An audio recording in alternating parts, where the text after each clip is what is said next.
Hi, I'm Jim Matthews, Aylmer Fire Department. I'm a captain and have been on for 15 years and have been the fire prevention officer for approximately 8 to 10. Today our topic is smoke detectors and CO detectors. It is the second most valuable thing in your home, being that you and your family are the first. So where should we begin? Well, I guess starting off with smoke detectors have been around since the 1890s. Believe it or not, that's quite some time, where it wasn't until 1921 that CO detectors came in, and at that point in time they were just a gas detector used in confined space, whereas it was more to check out gas levels in manholes to make certain that the workers going down were safe. In the 1960s, the first practical smoke detector for a dwelling came into being. At that point in time, it was the first detectors that had a removable, changeable battery. Up until that point, everything had been hardwired and not very protective of the homeowner due to faulty wiring and not being able to work when the hydro was out. Where with the not rechargeable batteries, but a removable battery, at that point in time, the homeowner did have the ability to change the battery.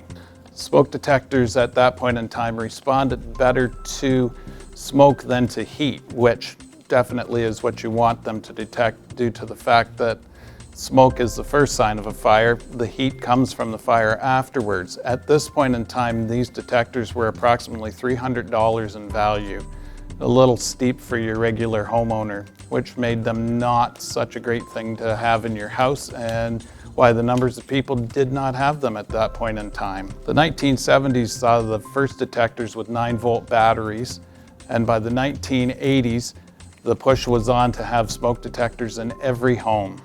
1988 saw codes requiring smoke detectors in sleeping areas. This was further pushed to protect homeowners and sleeping residents in case of fire. With the advent of more smoke detectors being out there at this point in time, the push to get it in the sleeping areas meant that people would be detected in the sleeping hours and be able to get out of the home quicker in the event of a fire. As of 2013, 96% of the homes in the United States had smoke detectors. The startling fact about that is 30% of these homes, the smoke detectors did not work, either they were aged smoke detectors that did not work anymore, batteries had been removed to be used in your remote control or your kids' toys, or just they weren't replacing burnout batteries. With smoke, you can tell that you have a problem. You can smell the smoke, see the smoke, taste the smoke, whereas with CO is the silent killer. It's odorless, tasteless, and has no smell. So with the advent of the smoke detectors, or the CO detectors, we were able to start protecting homeowners from no longer dying of these. There is an average of 200 to 300 people each year that die from CO poisoning. The symptoms start with headaches, the nausea, and then basically you just decide that you need to sleep, and you go to sleep and you don't wake up. And as a result of that, there was a police officer in Woodstock who, her and her family had a problem with CO in their house. Everybody figured it was flu season. They had caught flu, and in that they all died in their sleep.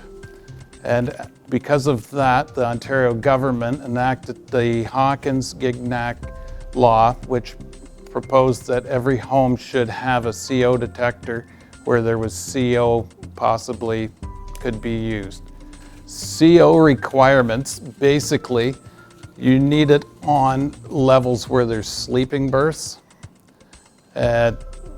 So any house that has basically a fireplace, CO, or gas-fueled appliances, attached garages are required to have them. The best place in your house is to put them in the sleeping areas. Basically, it doesn't matter whether you have it up high or down low. The gas is basically a neutral gas. It fills the area. It's like air. It's the same density, so it doesn't migrate low, doesn't migrate high like smoke does. So basically it doesn't matter what level you put your detector at, that it will work due to the fact that it's the same density as air.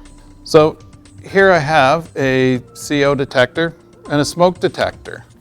This one here, it is battery backup and plugs into your wall. You can see the plug in there.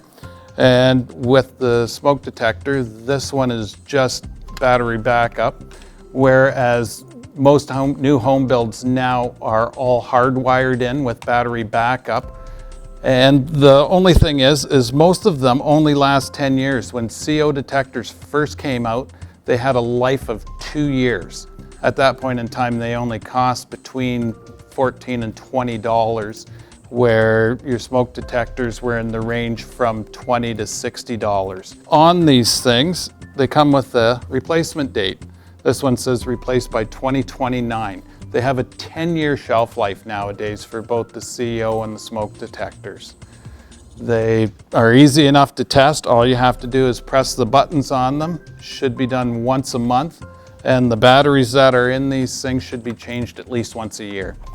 Usually when they do go off, it is constant, so you will know whether or not it is an actual detector going off because of smoke or CO, because it will be constant and loud, whereas the chirp will be stagnant and intermittent every few minutes, just to let you know that the battery life is dead, or possibly the age of the detector is past. If it does go off, get out, stay out. Don't go back in. That's what we're for. We've got the proper PPE to go in, protect ourselves, and make certain that if there is a problem that you're not in there and we can take care of it.